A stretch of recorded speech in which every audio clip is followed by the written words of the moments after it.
Adunay usa ka nindot nga pagtulunan nga nag-ingon, don't be afraid of change. Beautiful things can grow when you are willing to let go. Ayaw kahadlok o kabaguhan, daghan bayag nindot nga butang ang mahitabo kung ikaw andam nga mubuhi. Duna ba kay naandan sa imuhang kinabuhi karon nga buot usbon sa Ginoo? Nabay imong gihawiran karon nga buot kuhaon o pulihan sa Ginoo? Naa ba kay gikawilihan karon nga dili nimo mabuhian? Unsa man kana igsoon? Mga igsoon, sa ebanghelyo niining higayuna from the Gospel of St. John chapter 16 verses 5 to 11, si Jesus miingon sa mga tinun-an, I tell you the truth, it is better for you that I go. For if I do not go, the advocate will not come to you. But if I go, I will send him to you. Ang gipasabot sa atong Ginoong Hesus diri mga igsuon nga ang iyang umaabot nga pagsaka sa langit ug ang umaabot nga pagpadala niya sa balaan nga espiritu, usa kini kadako nga kabaguhan sa kinabuhi ngadto sa mga tinun-an. Mawala ang Dios Anak ug mupuli ang Dios Espiritu Santo. Gikasubo pag-ayo sa mga tinun-an kining gisulti ni Hesus tungod kay tulo ka tuig pud baya sila nga naguban ug nahimo na silang suod sa usag-usa. Si Jesus mo'y naghatag og dakong kahulugan sa ilahang kinabuhi ug diha kaniya ilang isalig ang ilang kaluwasan.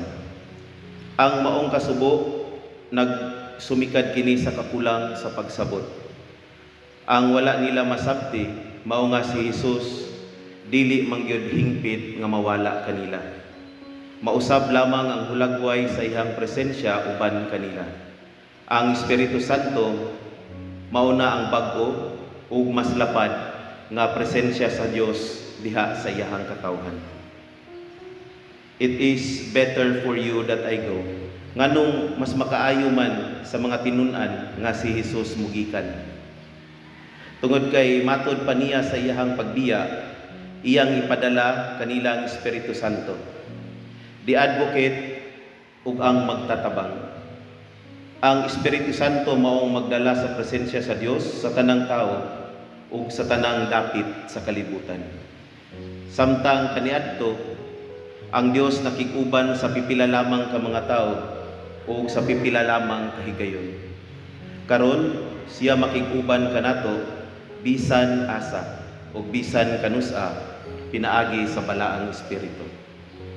Ang Espiritu Santo may makikuban, mao'y mulaban, mugiya, mudasig ug muhatag og kusog sa tanan nga mga sumusunod ni Kristo.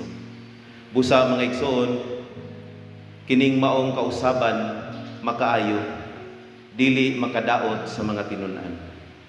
Kini nga ebanghelyo angay sad nga magdasig kanatong tanan karon nga naa dinhi.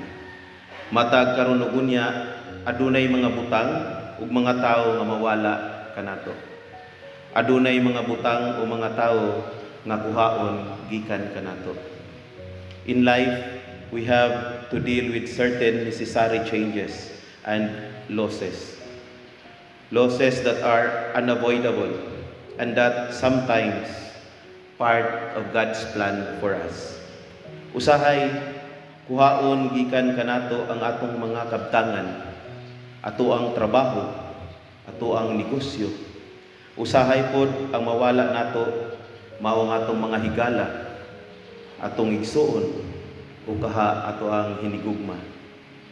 Unya moabot sad ang panahon nga ang kuhaon gikan kanato mao nga ato ang kahimsog. Ug gani moabot ang panahon kuhaon kanato ang atong kinabuhi. Mga igsoon, kun dunay butang nga padulong kuhaon gikan kanato, dili lamang kita mag-uol, sagad mahadlok pa gyud ta og maayo. Busa karong higayuna si Jesus nagdasig kanato, ayaw kabalaka, Ayaw kamo kahadlok. Ang mga kausaban sa inyong kinabuhi magdala og bag-ong sinugdanan, kabag-uhan ug kalambuan. This gospel encourages us to trust that the Lord can and will bring good out of the losses we have to suffer in our lifetime. Ubusa, ayaw kalimti sa kanunay.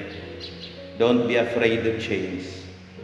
Beautiful things can grow when we are willing to let go.